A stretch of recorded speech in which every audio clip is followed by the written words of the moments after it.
ನಮಸ್ತೆ, ನನ್ನ ಹೆಸರು ರವಿ ಅಂತ. ಇದು ಗ್ಯಾಸ್ ಸೇಫ್ ಇಂಡಿಯಾ ಅಂತ ಪೂನಾ ಮ್ಯಾನುಫ್ಯಾಕ್ಚರಿಂಗ್ ನಮ್ದು ಬೆಂಗಳೂರು ಮಲೇಷಿಯಂ ಆಫೀಸ್ ಇಂಡಿಯನ್ ಎಸ್ ಪಿ ಬರುತ್ತೆ. 3 ಸಿಲಿಂಡರ್ ಫಿಕ್ಸ್ ಮಾಡ್ಕೋಬೇಕು. ಸೇಮ್ ರೆಗ್ಯುಲರ್ ಯಾವ ತರ ಫಿಕ್ಸ್ ಮಾಡ್ತೀವಿ ಅದೇ ತರ ಫಿಕ್ಸ್ ಮಾಡ್ಕೊಳ್ಳಿ, ಆನ್ ಮಾಡ್ಕೊಳ್ಳೋದು. ಇದು ನಿಮ್ಮ ಮನೆ ಸಿಲಿಂಡರ್ಗೆ ಹಾಕೊಳ್ಳೋದು. ಇಂಡಿಯನ್ ಎಸ್ ಪಿ ಬರುತ್ತೆ, 3ಕ್ಕೂ ಹಾಕೋಬಹುದು. ಸೊ ಇದು ಆನ್ ಇದ್ದಾಗ ಏನೋ ಪೈಪ್ ಲೂಸ್ ಕಲೆಕ್ಷನ್ ಆಗಿ ಆಯಿಲ್ ಐಟಮ್ ಹೀಟ್ ತಗಲಿ ಪೈಪ್ ಮೆಲ್ಟ್ ಆಗಿ ಸೊ ಉರಿತಾ ಇರುತ್ತೆ. ಸುಮಾರು ನಾವು ಆಯಿಲ್ ಐಟಮ್ ಯೂಸ್ ಮಾಡ್ತಾ ಇದ್ರೆ ಹೀಟ್ ತಗಲಿ ಪೈಪ್ ಮೆಲ್ಟ್ ಆಗಿ ಮಕ್ಕಳನ್ನ ಪೈಪ್ ಕೀಪ್ ಎಳೆದು ಪೈಪನ್ನು ಆಚೆ ಬಂತು ಅಂದ್ರೆ ಕೂಡ ಸೊ ನಮ್ಮ ಡಿವೈಸ್ ಇತ್ತು ಅಂದ್ರೆ ಆಟೋಮೆಟಿಕ್ ಆಫ್ ಆಗ್ಬಿಡುತ್ತೆ. ಸಿಲಿಂಡರ್ ಆಚೆಯಲ್ಲಿ ಒಳಗೆ ಯಾವುದೇ ಭಾಗದಲ್ಲಿ ಲೀಕ್ ಇದ್ರು ಆಟೋಮೆಟಿಕ್ ಮತ್ತೆ ಗ್ಯಾಸ್ ಸಪ್ಲೈ ಮತ್ತೆ ಇದನ್ನ 2 ಟೈಮ್ ಪ್ರೆಸ್ ಮಾಡ್ಕೋಬೇಕು. ಅನಾವತ್ ಆದ್ಮೇಲೆ ಅಕಸ್ಮಾತ್ ತುಂಬ ಹಳೇದಾಗಿನ ಎಲ್ಲಿ ಕಚ್ಚಿನ ಜಿಲ್ಲೆ ಕಚ್ಚಿನ ಪೈಪಿನ ಹೋಲ್ ಆದ್ರೂ ಕೂಡ ಸಿಲ್ಪುಗಾದೈತಿ ಗ್ಯಾಸ್ ಸಪ್ಲೈ ಆಟೋಮೆಟಿಕ್ ಆಗಿ ಆಫ್ ಆಗುತ್ತೆ. ಅಕಸ್ಮಾತ್ ಇದೇ ಒಂದಲ್ಲ ನಾನು ರೆಗ್ಯುಲೇಟರ್ ಆನ್ ಆಫ್ ಮಾಡ್ಕೊಂತೀನಿ 10 ವರ್ಷ ಯೂಸ್ ಮಾಡ್ತಾ ಇದ್ದೀನಿ ಇವತ್ತರೆಗೂ ಪ್ರಾಬ್ಲಮ್ ಇಲ್ಲ ಅಂತ. ಸ್ವಲ್ಪ ಸಿಲಿಂಡರ್ ರೆಗ್ಯುಲೇಟರ್ ಪ್ರಾಬ್ಲಮ್ ಆಯ್ತು, ರೆಗ್ಯುಲೇಟರ್ ಫೇಲ್ಯೂರ್ ಆದ್ರೂ ಕೂಡ ಸಿಲ್ಪುಗಾದೈತಿ ಗ್ಯಾಸ್ ಸಪ್ಲೈ ಆಫ್ ಆಗುತ್ತೆ.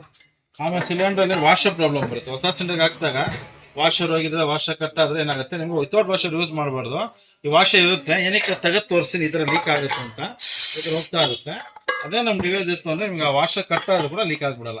ಅಂದ್ರೆ ವಾಷರ್ ಇರುತ್ತೆ, ಆ ವಾಷರ್ ಕಟ್ ಆದ್ರೆ ಲೀಕ್ ಆಗಲ್ಲ. ಆಮೇಲೆ ಮೀಟರ್ ಗ್ಯಾಸ್ ಇದೆ ನೋಡ್ಕೋಬಹುದು, ಇಂಡಿಕೇಶನ್ ಮಾಡುತ್ತೆ ಆನ್ ಇದೆ. ಸ್ಮಾಲ್ ಲೀಕೇಜ್ ಆಯ್ತು ಅಂದ್ರೆ ಆಟೋಮೆಟಿಕ್ ಆಗಿ ಟ್ರಿಪ್ ಆಗ್ಬಿಡುತ್ತೆ. 3 ವರ್ಷ ರೀಪ್ಲೇಸ್ಮೆಂಟ್ ವಾರಂಟಿ ಇರುತ್ತೆ, 30 ವರ್ಷ ಲೈಫ್ ಇರುತ್ತೆ. HP ಇಂಡಿಯನ್ ಭಾರತ್ 3ಕ್ಕೂ ಹಾಕೋಬಹುದು. 4 ವರ್ಷ MRP ಒಳಗೆ 2.5 ಇದೆ. ಸೊ ನೀವು ನಮ್ಮ ಕಡೆಯಿಂದ ತೊಗೊಳೋದ್ರಿಂದ 1800 ರೂಪಾಯಿ ಆಗುತ್ತೆ. ಸೊ ಬೆಂಗಳೂರು ಆದ್ರೆ ಕೋಟೂರು ರಾಕೋಟೂರು ಕಡೆ ಮುಖಾಂತರ ಕಳಿಸ್ಕೊಡ್ತೀವಿ. ಔಟ್ ಸೈಡ್ ಆದ್ರೆ ನಿಮಗೆ ಕೊರಿಯರ್ ಪೋಸ್ಟಲ್ ಹಾಕಿ ಕಳಿಸ್ಕೊಡ್ತೀವಿ. ಕನ್ಫರ್ಮೇಶನ್ ಅಡ್ವಾನ್ಸ್ ಹಾಕ್ಬೇಕು ಔಟ್ ಸೈಡ್.